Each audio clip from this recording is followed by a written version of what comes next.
আচ্ছা, আপনাদের কাছে কি মনে হয় না যে বিএনপি সরকার ক্ষমতা থাকার পরেও গোবিন্দ প্রামাণিক, চৈতালি রায়, তারপর বিভিন্ন উগ্রবাদী যেগুলো যে আছে, ওরা একের পর এক বাংলাদেশি বিরোধী বক্তব্যগুলো যে দিচ্ছে, আইন শৃঙ্খলা বাহিনী, স্বরাষ্ট্রমন্ত্রী ওদের বিরুদ্ধে কোনো ব্যবস্থা গ্রহণ করতে পারছে না বা ব্যর্থতা দেখাচ্ছে? এটা কি এমনি এমনি, বা ওরা কি এমনি এমনি এই কথাগুলো বলছে? আপনাদের কাছে কি মনে হয় না যে বিএনপির ভেতর থেকে লোকজন ওদেরকে শেল্টার দিচ্ছে?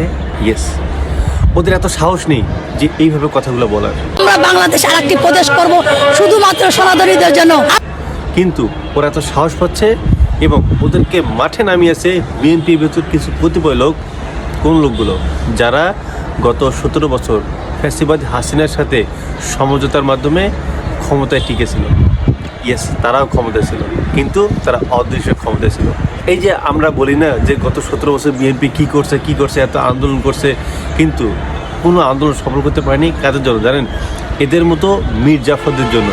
যখন 28শে অক্টোবর ঘোষণা করা হওয়া উচিত ছিল যে সরকার পতনের জন্য, কিন্তু শুধুমাত্র গুটি কয়েকজনের জন্য, নাম ধরে বলতে পারবো কিন্তু নামগুলো বলতে চাই না, শুধুমাত্র তাদের গাদ্দারির জন্যই সরকার পতনের ডাকটা আসেনি। সেদিন সারা বাংলাদেশ থেকে সমস্ত বিএনপি নেতাকর্মীরা এবং সাধারণ জনগণ যোগ দিয়েছিল এই সরকার পতনের জন্য, কিন্তু তারা গাদ্দারি করছে দেশের জনগণের সাথে, বিএনপি নেতাকর্মীদের সাথে।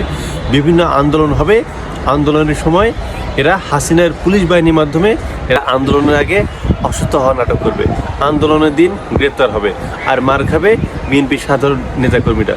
যখন আন্দোলন শেষ হবে তখন এরা জেলখানা থেকে আস্তে করে বের হবে এবং জেলখানায় কিন্তু 5 স্টার হোটেলের মতো রাখা হয়।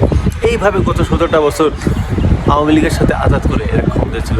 আবার বিএনপির ভেতর বিভিন্ন স্থায়ী কমিটির সদস্য বা এমপি বা মন্ত্রী বিভিন্ন পদে গেছে, এরা এখন এদেরকে সেটা দিচ্ছে। আপনি দেখেন, এদেশে আইন শৃঙ্খলা বাহিনী বা স্বরাষ্ট্র মন্ত্রণালয় এদের ভিতরে কোনো ব্যবস্থা গ্রহণ করবে না, কারণ ঘাপটি মেরে থাকা গুপ্তরা, এই ঘাপটি মেরে থাকা ফ্যাসিবাদের দোষরা এদেরকে শেল্টার দিচ্ছে এবং এদের টার্গেট হচ্ছে একটাই, বিএনপিকে বিতর্কিত করা, তারেক রহমানকে বিতর্কিত করা। এরা কিন্তু মূলত কিন্তু বিএনপিকে ভালোবাসে না, এদের ধান্দা হচ্ছে মাল কামানো। এরা টাকার জন্য যা কিছু করতে পারে। টাকার জন্য আজকে দেশ বিরোধী কর্মকাণ্ড করতেছে, আগামীকাল দেখবেন বা কালকে দেখবেন টাকার জন্য এরা নিজের মা বোন বউকেও অন্যের খাটে শোয়াবে। এরা এত বড় জানোয়ার, এরা এত বড় জঘন্য।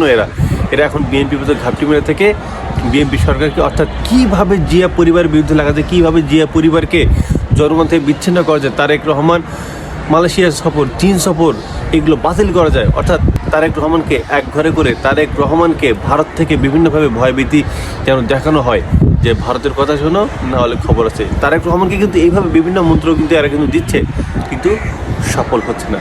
আমি দেশের সাধারণ জনগণকে বলবো এবং বিএনপির যারা দেশপ্রেমিক, যারা জিয়া পরিবারকে ভালোবাসেন, যারা গত 17টা বছর বিএনপির জন্য কষ্ট করেছেন, আর একটু কষ্ট করুন, তারেক রহমানকে সহায়তা করুন, এই সরকারকে সহায়তা করুন এবং ফ্যাসিবাদের সাথে যুক্ত হয়ে গত 17 বছর যারা ছিল এবং এখনও যারা ফ্যাসিবাদের দোসর হয়ে গুপ্তভাবে বিএনপির ভেতর থেকে ঢুকে দেশকে অস্থিতিশীল করার পায়ে তারা চালাচ্ছে, এদের বিরুদ্ধে অবিলম্বে ব্যবস্থা নিতে হবে এবং এদেরকে লাথি মেরে বিএনপি থেকে বের করে দিতে হবে এবং যারা এসব দেশবিরোধী কর্মকাণ্ড করতেছে এদেরকে আইনে আনতে অবশ্যই আনতে হবে। আমি বিএনপি সরকারকে বলবো যে আপনি জনগণ বিরোধী কোনো সিদ্ধান্ত আপনি গ্রহণ করবেন না। দেশের সাধারণ জনগণ আপনার পাশে আছে, আপনি দেশের সংখ্যাগরিষ্ঠ জনগণ যেটা বলবে আপনি সেটা মানবেন। ভারতকে খুশি করার জন্য এই দেশ এমন কোনো কর্মকাণ্ড করবেন না যাতে জনগণের মধ্যে আপনাকে পড়তে হয়।